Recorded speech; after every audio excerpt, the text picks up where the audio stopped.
Welcome back. Marvel has a new villain, and it's not Thanos. Marvel is suing to keep some of the rights to famous heroes like Iron Man and Spider-Man. Our industry reporter Walker Simmons is back in studio to give us his lawsuit layout. Walker? Well, Ricky, thank you. Now, as you mentioned, this is a new segment, Lawsuit Layout. We're going to break down all the biggest lawsuits happening in the entertainment industry. Now, one of the biggest right now, Marvel just filed 5 lawsuits against none other than the creators of Marvel characters. Now, it doesn't make a lot of sense, and long story short, it's a lot of confusion with legal terms and everything going on. But long story short, Marvel could lose characters like Iron Man, Spider-Man, Ant-Man, Hawkeye, Black Widow. The list goes on.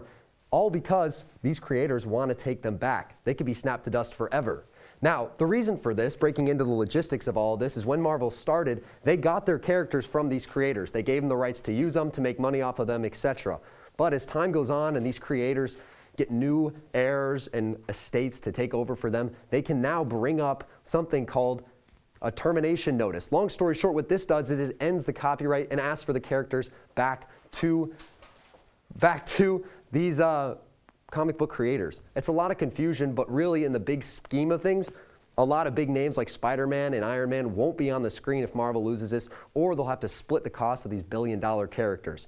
Now, here's my prediction for how I think this thing is going to end. Marvel is backed by Disney. They're making a ton of money. They're not going to lose to some heirs and estates who are filing some copyright lawsuits against them. But what will happen, they'll win this, but what will happen is on the PR side of things, they won't be looking too good because it'll look like they're stepping on the toes of these creators. Marvel's doing well, making a ton of money off of these characters, but the people who created them, they're not making really half as much as what Marvel is. So at the end of the thing, with these kind of lawsuits, it gets messy and no one really comes out on top fully. There's always someone who's going to face some backlash.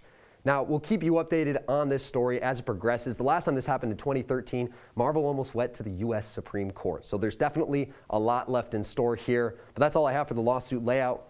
Katie?